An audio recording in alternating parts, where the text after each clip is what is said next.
नमस्कार दोस्तों। क्या आपको पता है कि सिर्फ 12 सालों में यानी कि 2011-12 से लेकर 23-24 तक भारत ने एक ऐसी सफलता हासिल की है जो दुनिया के लिए एक मिसाल है। रूरल पॉवर्टी रेशियो 25.7% से गिरकर 4.86% हो गया है और अर्बन पॉवर्टी भी 4.09% है। ये सिर्फ एक स्टैटिस्टिकल अचीवमेंट नहीं है बल्कि एक नए भारत की तस्वीर है। आज हम समझेंगे इस सक्सेस के पीछे के फैक्टर्स और इसके चैलेंजेस। सबसे पहले हमें समझना होगा कि 2011-12 के बाद कौन से कदम उठाए गए जो पॉवर्टी यानी गरीबी को ड्रामेटिकली रिड्यूस करने में सफल रहे। 2011-12 में भारत की रूरल पॉवर्टी 25.7% थी और अर्बन 13.7% थी, लेकिन 23-24 में ये रेशो गिरकर रूरल एरियाज के लिए 4.86% और अर्बन एरियाज के लिए 4.09% हो गया। इसका मतलब है कि एक्सट्रीम पॉवर्टी भारत में लगभग खत्म हो चुकी है। ये डेटा कंजम्पशन एक्सपेंडिचर सर्वे के जरिए कलेक्ट किया गया है। Inflation adjusted poverty line define की गई है, यानी कि 1632 पर person per month for rural areas and 1944 urban areas के लिए। ये पॉवर्टी लाइन उन जरूरतों को रिप्रेजेंट करती है जो एक इंडिविजुअल की बेसिक सर्वाइवल के लिए बहुत जरूरी होती है। एक नई रिपोर्ट के मुताबिक भारत दुनिया के उन चुनिंदा देशों में से एक है जहां गरीबी इतनी तेजी से घटी है। आप सोच रहे होंगे कि इतना बड़ा बदलाव आखिर हुआ कैसे? यह सिर्फ एक पॉलिसी या स्कीम का नतीजा नहीं है, बल्कि कई सालों के कलेक्टिव एफर्ट्स को ये कहीं ना कहीं रिप्रेजेंट करता है। पीएम किसान और मनरेगा जैसे डीबीटी प्रोग्राम ने भारत के रूरल एरिया के लिए एक सेफ्टी नेट प्रोवाइड किया है। सब्सिडीज और फाइनेंशियल एड डायरेक्टली बेनिफिशियरीज के बैंक अकाउंट तक पहुंच रहे हैं, जिसमें करप्शन के चांसेस ऑलमोस्ट खत्म हो रहे हैं। पीएम ग्राम सड़क योजना के तहत 7 लाख किलोमीटर से भी ज्यादा रूरल रोड्स बनाए गए हैं। इससे न सिर्फ कनेक्टिविटी बढ़ी है बल्कि एम्प्लॉयमेंट भी कहीं ना कहीं क्रिएट हुआ है।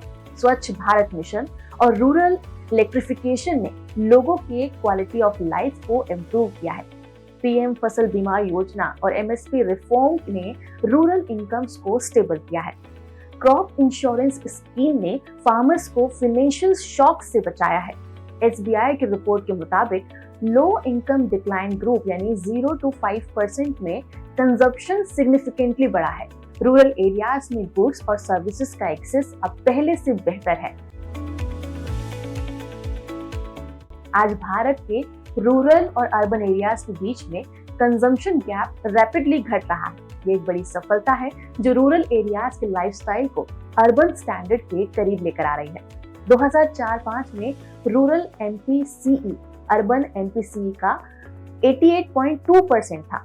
2023-24 में ये गैप सिर्फ 69.7% रहा।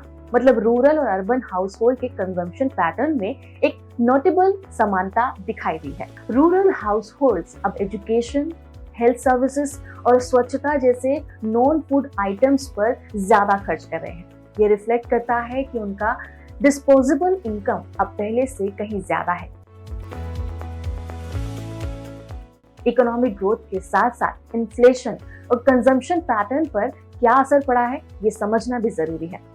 फूड इन्फ्लेशन का डायरेक्ट असर कंजम्पशन डिमांड पर पड़ता है। रूरल हाउसहोल्ड्स के लिए हायर इन्फ्लेशन एक बड़ी चुनौती है, पर 2024 में सीपीआई इन्फ्लेशन को इफेक्टिवली मैनेज किया गया है, जो रूरल और अर्बन दोनों एरियाज में काफी स्टेडी कंजम्पशन डिमांड को इंश्योर करता है। एसबीआई के एनालिसिस के मुताबिक बिहार और यूपी जैसे लो इनकम स्टेट्स में भी इलास्टिसिटी कम थी, लेकिन मिडिल इनकम स्टेट्स में ये स्टेडी दिखता है। ये दिखाता है कि लोग ग्रेजुअली अपनी कंजम्पशंस को स्टेबलाइज कर रहे हैं। ये सक्सेस शुरुआत है, लेकिन चैलेंजेस अभी भी एग्जिस्ट करते हैं। इन्हें सॉल्व करने के लिए लॉन्ग टर्म स्ट्रेटेजीज की जरूरत होगी, जैसे कि रीजनल डिस्पैरिटीज, यानी हाई इनकम स्टेट्स जैसे कि महाराष्ट्र में गरीबी जो है वो लगातार घट रही है, लेकिन लो इनकम स्टेट्स में डिस्पैरिटी अभी भी बनी हुई है। इसके अलावा हेल्थ केयर, स्किल डेवलपमेंट और एजुकेशन पर फोकस बढ़ाने की जरूरत है। डीबीटी स्कीम्स को ट्रांसपेरेंट और एफिशिएंट बनाना होगा। तो दोस्तों, भारत ने गरीबी को कम करके एक ऐतिहासिक सफलता हासिल की है, लेकिन इस सक्सेस को और आगे बढ़ाने के लिए हर एक सिटीजन का योगदान जरूरी है। आप भारत के यूथ इस ट्रांसफॉर्मेशन का हिस्सा बन सकते हैं। एजुकेशन, स्किल और एंटरप्रेन्योरशिप के जरिए एक नया इंडिया बना सकते हैं। तो दोस्तों, भारत की सक्सेस सिर्फ एक डेटा का हिस्सा नहीं है, ये एक मूवमेंट है और आपका रोल इस पूरी जर्नी में बहुत इंपॉर्टेंट है। इस वीडियो को लाइक कीजिए, शेयर कीजिए और कमेंट्स में अपने आइडियाज को जरूर शेयर कीजिए। आप भी इस बदलाव का हिस्सा बन सकते हैं, एक नए और बेहतर भारत को बनाने के लिए। नमस्कार।